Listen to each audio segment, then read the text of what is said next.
We ended Monday with a discussion of what standard error was for a proportion.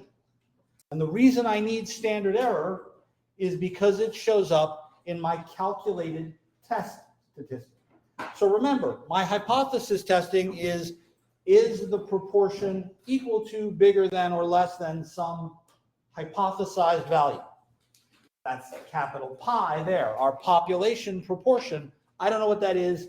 I'm going to assume it's some number. Then I'm going to test to see if I'm right or not. But that means I need a test statistic. Now, when we were doing means, we did two different kinds of test statistics. We did a z statistic, we did a t statistic. And the difference was whether or not we knew the population standard deviation or whether we calculated it from our sample, and that was related to the idea of whether or not our distribution was normal. In proportion testing, we can only do a z-test. And that means when I go to do my test statistic,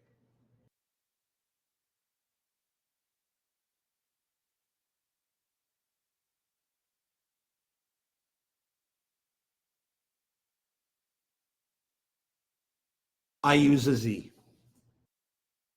And that z calculated behaves the same way the z calculated behaved for our means. So what was the z calculate for the means? This is why y'all get a formula sheet, because I don't expect you to memorize this garbage.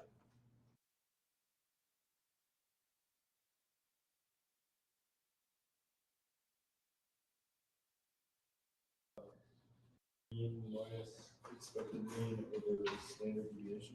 Only it was over the standard deviation over the root n, right? So that contained our standard error. So I'm going to take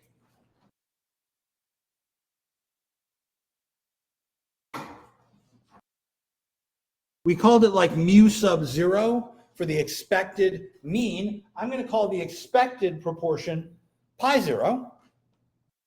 And then my sample proportion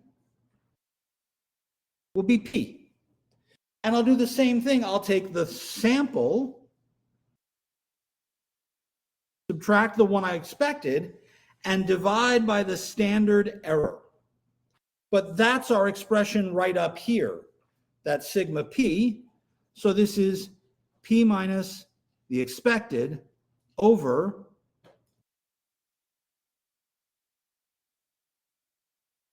my standard error.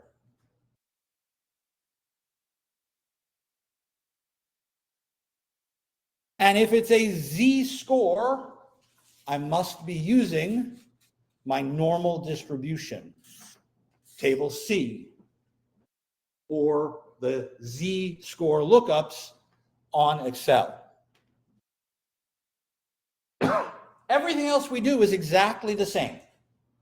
I have a significance level.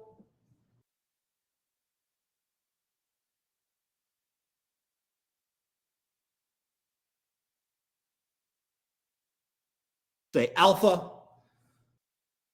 Is that pi 0? Yes, that's the pi 0 on the inside and the outside.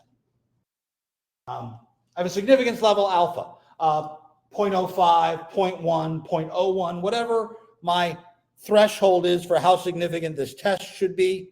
And I'm going to compare the calculated value with the critical value for that alpha.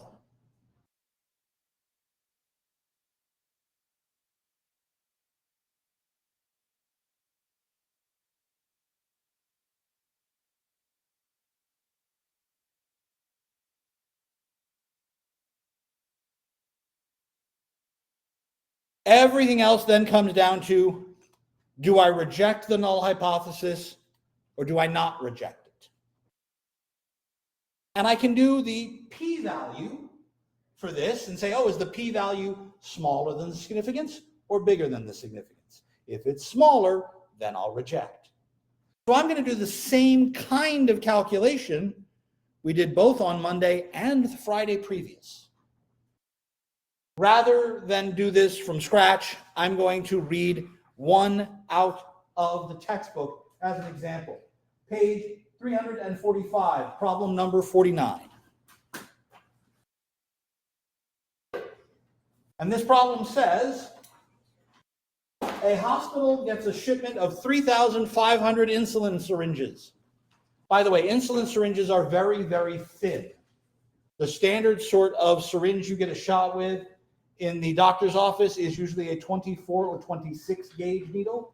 Insulin syringes are 30 gauge needles. They're substantially smaller.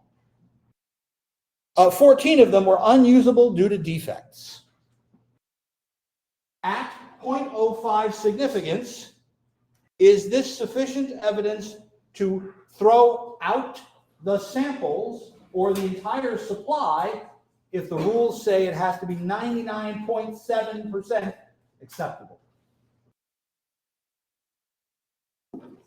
So I got 3,500 needles. I found 14 of them were bad.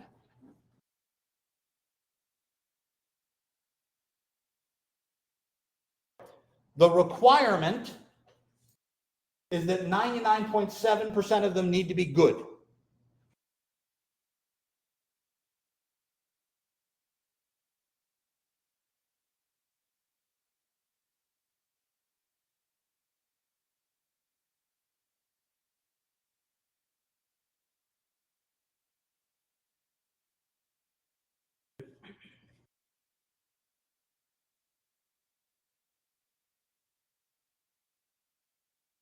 Yes, sir. Page 345. The bottom of the page goes to the top of the next page. So the question I have for you, if I want to do this setup, is do we count bad needles or good needles? Your call. We can do it either way. Which one do you want to count? Okay, if I'm going to count good needles, then what's my hypothesis? What do I hope is true? Remember, that's my null hypothesis.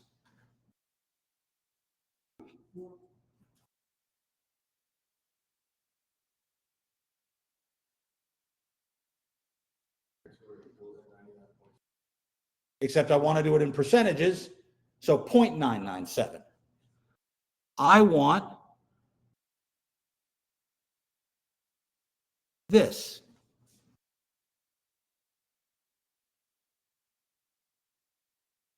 Okay, if that's what I want, what's the alternate hypothesis?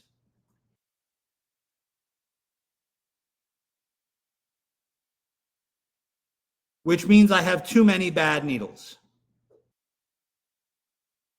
Now, it is equivalent to count bad needles, in which case your hypothesis would be that pi 0 is less than 0.003. Because if 99.7% are good, then 0.3% are bad. You can count it either way. Okay. This is a right tail, bigger than or equal to. Oh, sorry, less than, alternate. Alternate is less. This is left tail, less than. Okay. I want to z-calculate. What is my calculated z-value? I want a z-critical. What is my critical z-value? Both of these come from the normal distribution table in the back and from the calculation formula that just went off the top of the screen. So, start with the critical value. Turn to the table in the back of the book, and I look at Appendix C, and I say to myself, I'm going to have a critical value.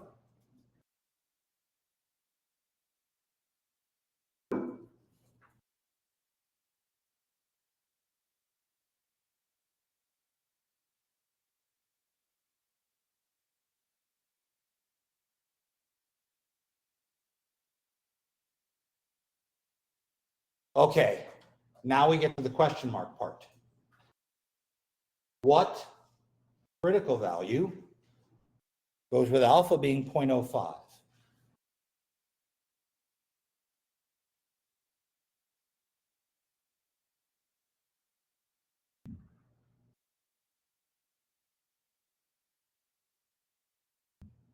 There are two ways to get this number. One is that we already made a table of the ones that were most common, and that should be in your notes. The other is to find 0.05 as an area on one of my tables. Hannah? Almost. Because I'm doing this side, do I want the negative or the positive? Well, that says left. You see, I did my notes with the bad one, so I had to convert on the fly. You are correct. I want the negative one. Now, in the table, how would I find that? Well, if I go to the area of 0.05, I see that's between 1.64 and 1.65. I split it right down the middle.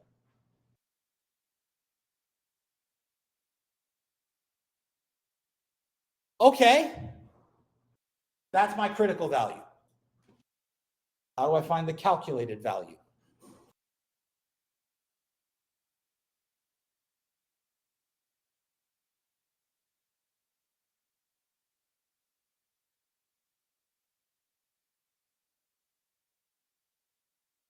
We need the standard deviation. I need all of these things, right? I need p, pi 0, and then that big standard error thing on the bottom, right? So let's go back up here. We're counting good needles. What's pi 0? Bingo, right here.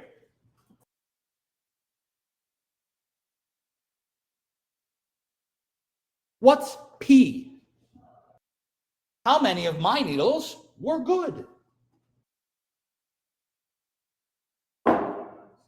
Ah, how did you get that, Nick? I did 3,486.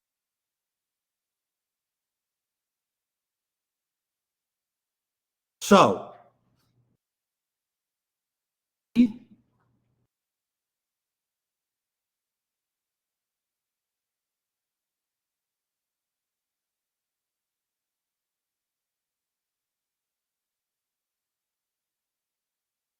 is 0.996. Now, here's the problem. That's clearly too small. But based on our standard error, is it small enough for me to throw out the null hypothesis?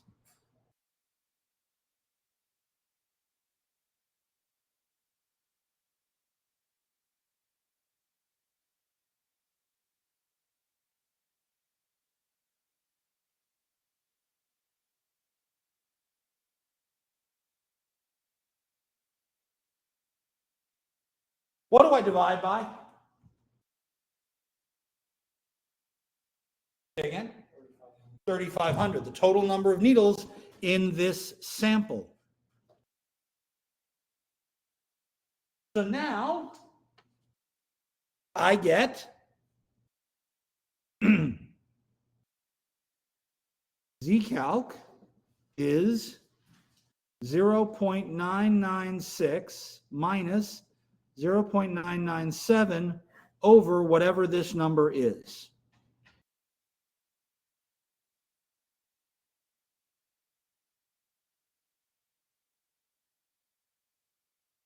Somebody give me a calculated answer.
So the number on the top is 0.001. The bottom, square root 0.997 times 0.003 divided by 3,500. I get this really ugly looking number. And I take negative 0.001 and divide by that thing. That's my calculated Z.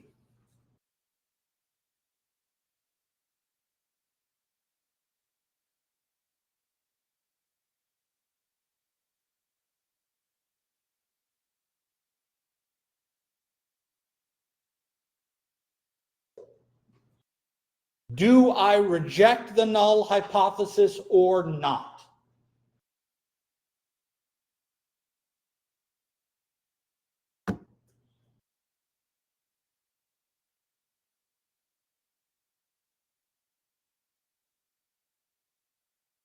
Tell me why.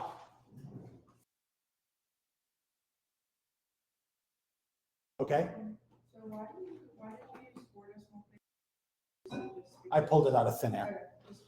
I wanted to have more data. I could use 9, 10. I used 2. I just need to be able to compare it to that one. Thank you. This is far enough distant that 2 decimal places, those are far enough apart that 2 decimal places would work. The book uses 4 decimal places for almost all of its calculated values. I just kind of made that my notes standard. There's no real reason. I wish there was a universally decided something. There isn't. One of the textbooks I had everything to 6 decimal places. Made me crazy. Anyhow, why yes? Because it's smaller than 0.996. Ah, but I'm comparing this value with this one, the Z critical value. I'm not comparing this with the 0.996 or 997. I'm comparing this with the Z critical value. And this is not smaller, right? So I didn't go over far enough. There's no reason to reject the hypothesis.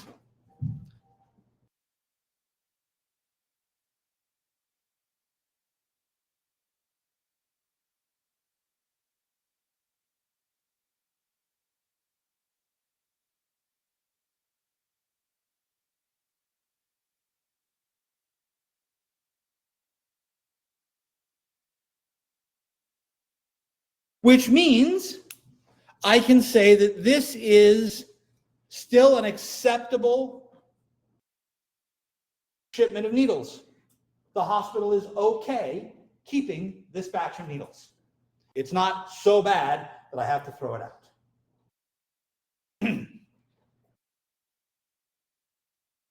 Some of you are still kind of, I don't know whether or not this calculation with the Z calculating and the Z critical, that might bug some of you. So the other way to do this is to compute a p-value.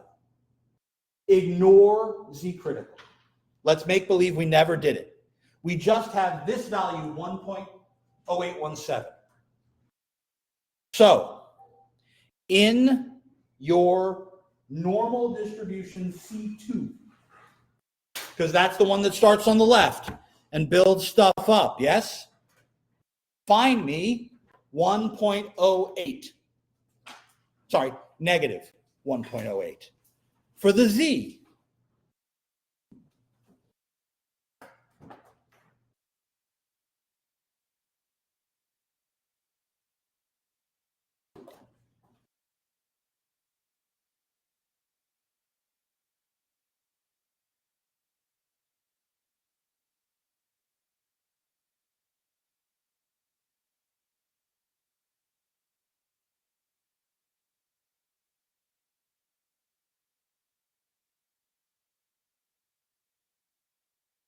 so a p-value is the area that goes with our calculated Z value.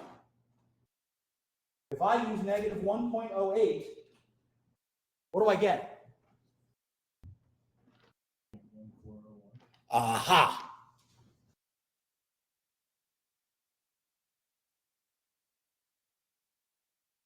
.1401.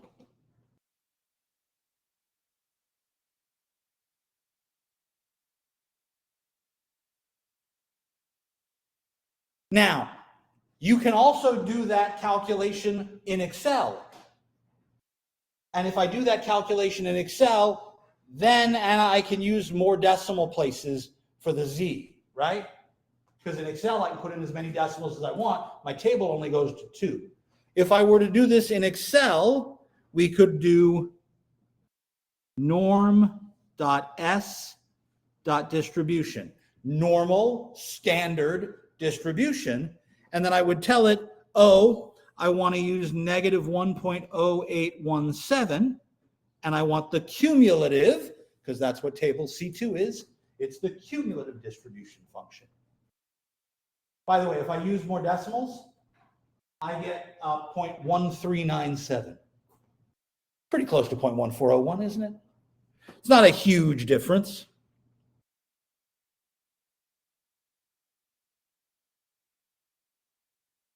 Now, what do I do with that number? I ask, is it smaller than or bigger than alpha? What was the significance level we were looking for? That's the proportion we're looking for. The significance is given as the letter alpha. 0.05.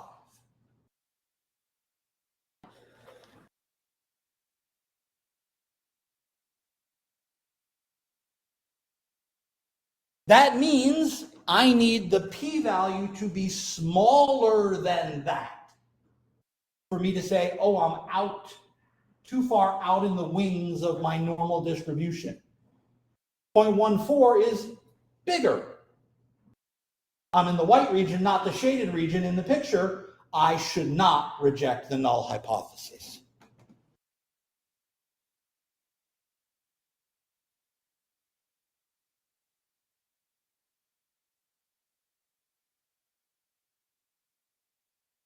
So notice I get the same calculation, the same answer, regardless of which calculation I do. I get don't reject whether I chose to do it with a z-critical or I chose to do it with a p-value. The reason some people find p-values better is because you never have to go hunting for the z-critical off of some table. But again, I can do the z-critical part in Excel just as easily as I can do the p-value. Questions? So is the p-value way just like kind of a way to check yourself, or like is it needed for you to do it to solidify that you do not reject it? Yes, it's a way to check yourself.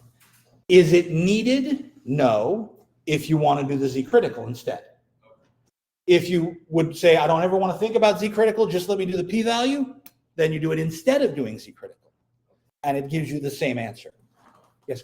If we were solving for the alternate hypothesis, would we need p-value to be smaller than that 0.5?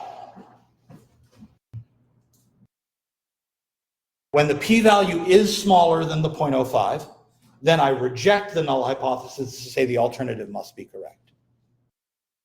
But I don't ever test for the alternative. I always test the null. Okay, so if our hypothesis was if our hypothesis was the opposite. Okay, if our hypothesis was the opposite, then I would have tested, instead of testing 0.996 and 0.997, I would have tested 0.004 and 0.003, because I would have counted bad needles instead of good needles, right? Yeah. And for the record, that's what I did in these notes right here. I said 0.003, and I did my calculation. Bad needles in my supply is 0.004. Good needles are the thing I expect. Bad needles I expect should be 0.03. And I got 1.0817 instead of negative 1.0817. So everything that we did here is exactly the mirror image of what I did in these notes. Which is why you got negative values and I got positive values.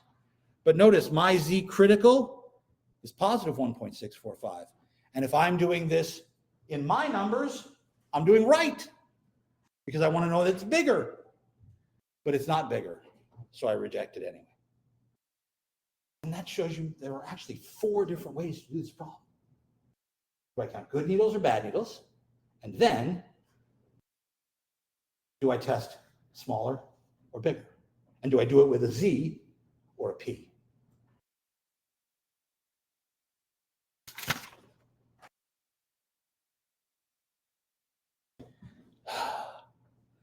Okay. I said this was normally distributed. That's why I could use Z, because I can only use Z for normal distributions. Otherwise, I have to use T or something weird. How do I know whether or not a proportion is normal? I'm guessing at that point. I can only assume normality if both the good and the bad are taken large enough. How many bad needles do we have? And how many good needles do we have? A lot more than that, right? The cutoff is that both of those numbers should be at least 10. Since both of them are bigger than 10, I can assume that I had a normal distribution. That cutoff is completely arbitrary and was made up because it works a lot. There is really no other justification for 10. It's a trade-off of where you want the other errors to be. Okay. We decided to keep this batch of needles. These are not bad enough to throw out. Let's think about the errors we could have made. A type 1 error, a false positive. I should keep these needles, but I decide to throw them out anyway. What's the downside to that?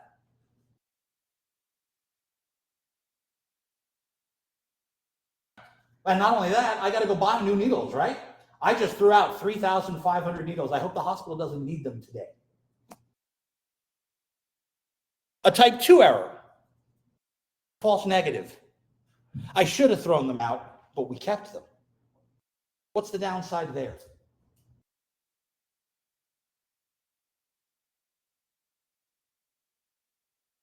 Please notice this is now not math question. This is about the setting of the problem.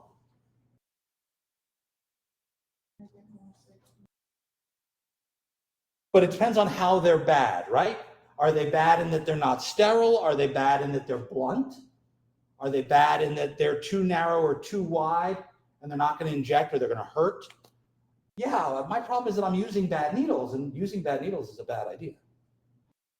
And it could be that these needles are bad enough that, I go to draw up medication into one of these syringes and the needle is actually blocked and I can't get any medicine in. Well, insulin syringes can be life and death to people who are diabetic. I don't want somebody to go and draw their insulin up and be unable to get it into the syringe to give it. That's a bad trip. So the question becomes, which error is more acceptable? Keeping bad needles or throwing out good needles? And that's a value judgment, like we talked about Monday and on Friday. I don't want to say you have to make the decision this way because the numbers make it that way. You have to make that decision and weigh it against the practical importance of making that decision.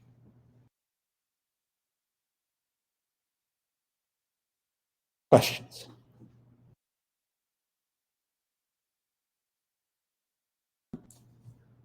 Again, I stole this directly from the textbook. I didn't make this problem setting up. I will tell you that it is to my immense amusement that a lot of model builders, people who build miniatures and ships and models of those things, use glue applicators that are shaped exactly like syringes. So it is possible to buy blunt on purpose syringes as glue applicators. They even have the same little twist mechanism that you use in medical syringes. I think that's weird. I have a box.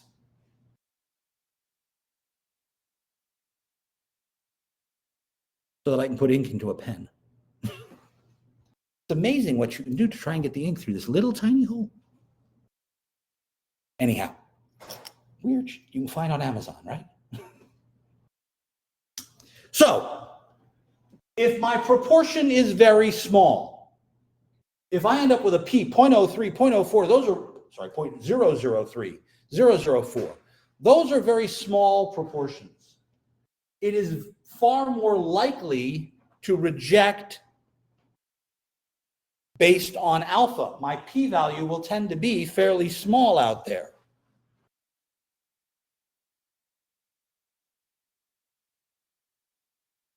This was a one-sided test, right? It was bigger than or less than 0.997. What if it's an equal to?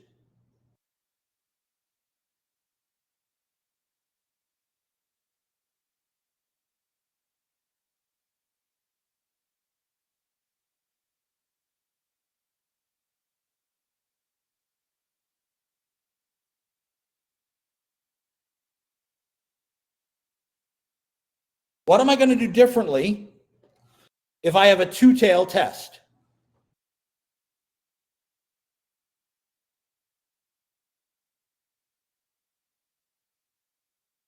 Oh, wait a minute. The null hypothesis changes, right?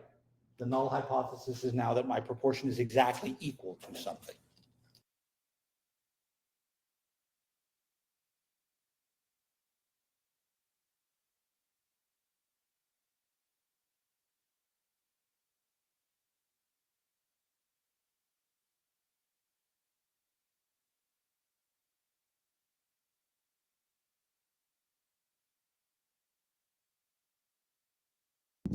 Take a look at the T table in Appendix D and tell me what the difference is there between one tail and two tail.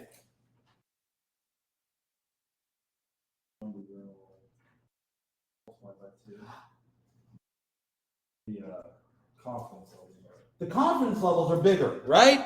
Yeah, if I said 0.05 was my significance for a one tail, for a two tail, that's 0.1. Why? Because 5 is on the left and 5 is on the right. I split everything. So really, the question becomes in Z-calculate. When I do Z-calc and Z-crit, I need to use a different number. Z-crit is replaced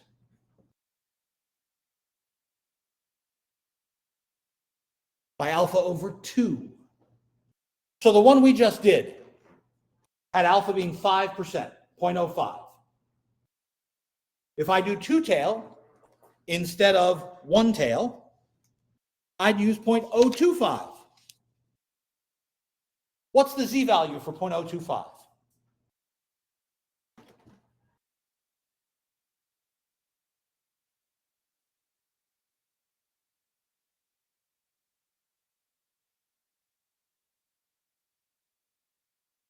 I'm not on the T table for this, I'm on the Z table for this. I was just looking at the T table to remind you of the difference because that's where the headers show it. 0.05 over 2, wait a minute, that's 0.025. What's the Z value that goes with 0.025?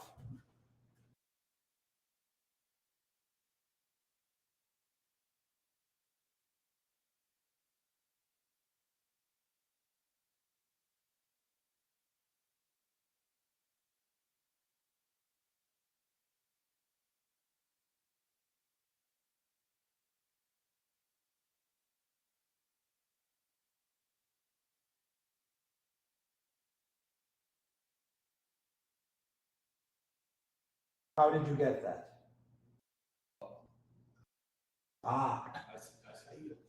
I'm not using the Z of 2.5. I'm using the area. As a matter of fact, that's the one with the box around it, 0.0250. 1.96. And that means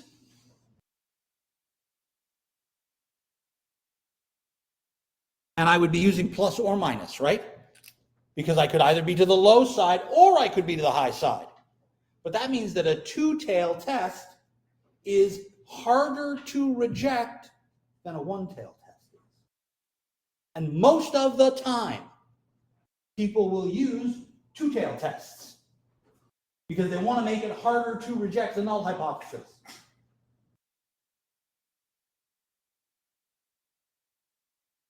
And again, if I were to do the p-value instead of this calculation, I'd have to use, because it's a two-tail, I'd have to use alpha over 2.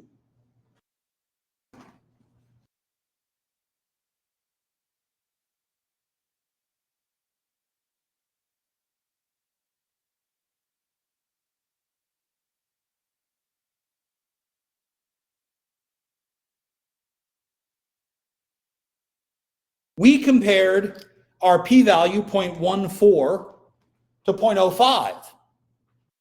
But if I'm doing a two-tail test, I compare it to 0.025. Again, that's even smaller, makes it harder to reject the null hypothesis. The other way to do it is, instead of using alpha over 2, is you multiply the p-value you get by 2. Multiply the z critical area by 2. So instead of using 0.14, we would have doubled that and used 0.28.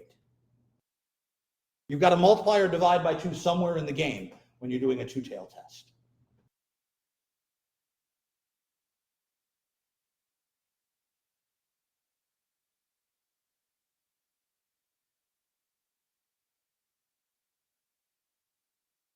Questions?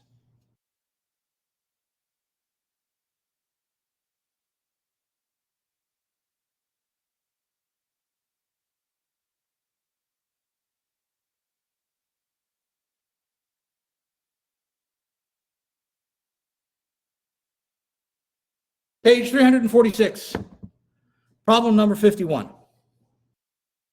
To encourage telephone efficiency, a catalog issues a guideline that at least half of all telephone orders should be completed within 2 minutes.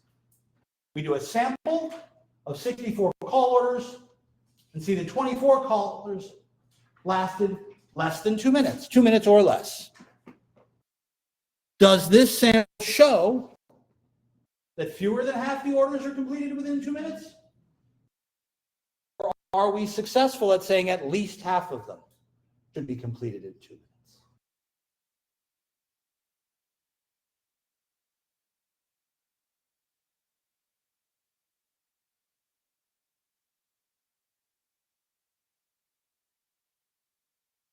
I want 50% of the calls to be completed in 2 minutes or less.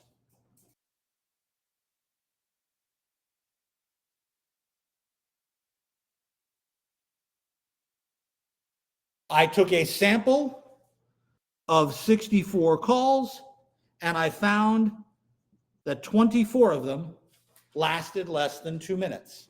I'm sorry, 2 minutes or less. If I'm going to use a 5%, 0.05 for a significance, let me write that bigger, alpha equals 0.05. Can I say, hey, you guys are doing okay, you're still doing half of them in the time we want? Yes or no? Well, your first reaction might be 24 is not half of 64. I'm pretty sure the answer is no. But this was a random sample. Maybe I picked a day where people took longer to take their orders, and maybe on average overall. So I need to take the standard error into account. What are my hypotheses?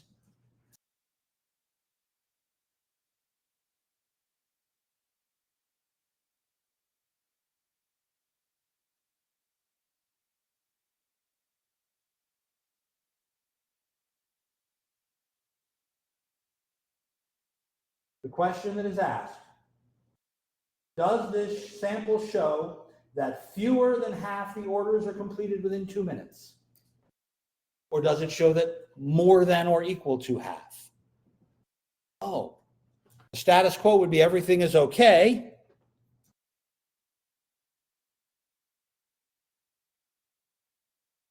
That you guys are doing at least half the calls. The alternate hypothesis would be nope, you're not doing it. Do I do a right tail or a left tail or a two tail?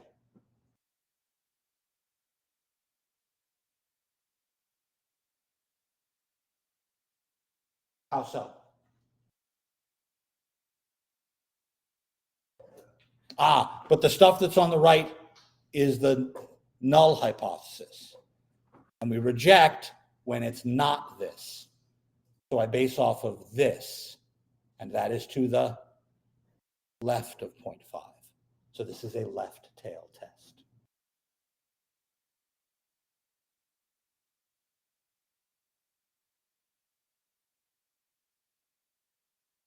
That's where my shaded area should be. If I'm down here in the shaded area, things are going to get effed up. I shouldn't be there. All right.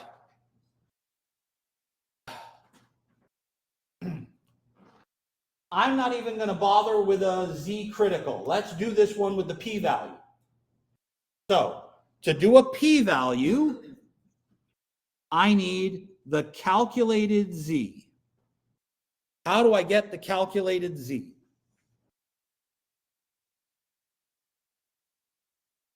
I take the fraction I got from the sample.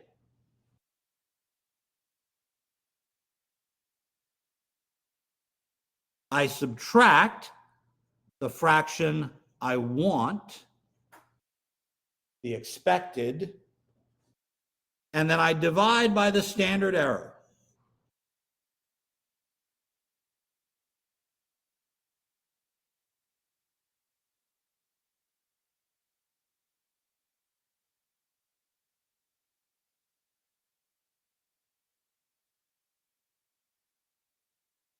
Now, I guarantee you I rigged this one because this works out to be a really nice number.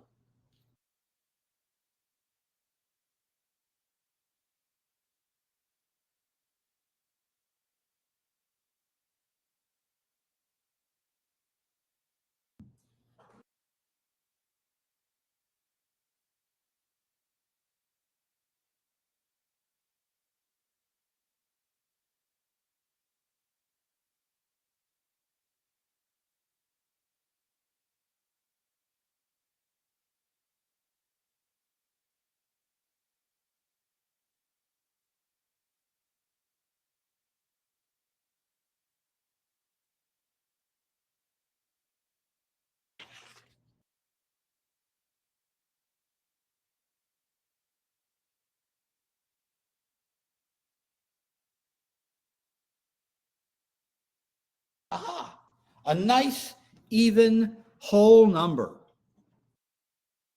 So now what do I need? I need the area that goes with a z value of -2 in the cumulative distribution function, because we're looking at the left side.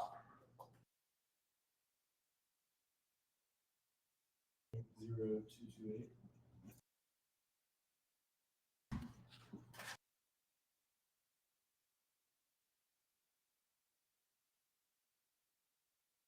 That sounds about right. 228, you said?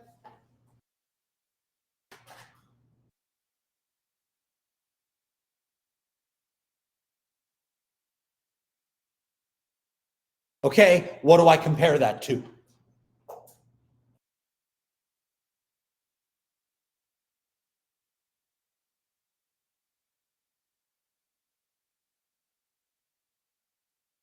One tail or two tail? This is one tail. So I don't have to divide by anything. Alpha is 0.05. Compare it to that. Is this bigger than or smaller than 0.05? Aha!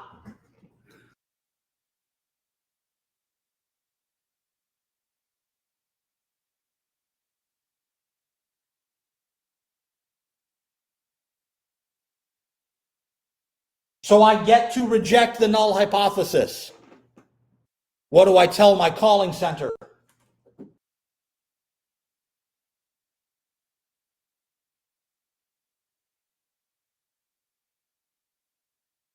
They got to get faster. We wanted half of these calls to be done in less than 2 minutes, and you're only getting 37.5% of them. 24 over 64 is 0.375. That's not just statistically significant, that's practically significant. The longer you stay on the phone, the fewer orders I get, the less business my business is doing. I don't like that. Make the orders go through faster.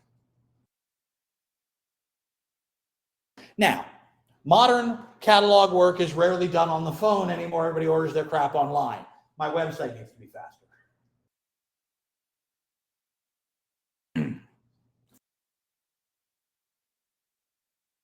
If I didn't have table C2 in front of me, I could go back to Excel and use the normal distribution calculation in Excel with -2 to get that area. Norm.s.distribution. I used the normal distribution. Why was I allowed to assume this was normal?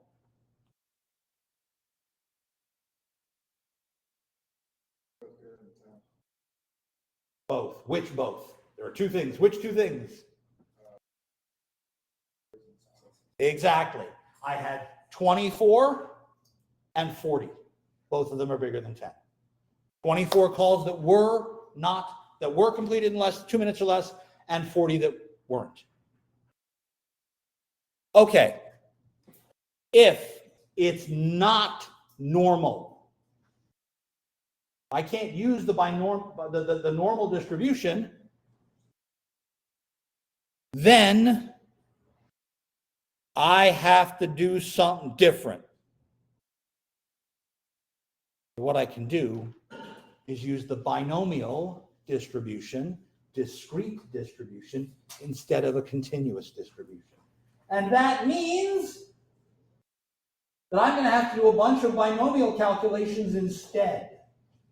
There is a wonderful example on page 346 to 347 on how to do this.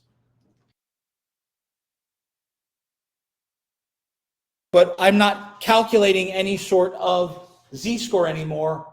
I'm calculating the area P by doing a binomial, by adding up all the bars in the histogram.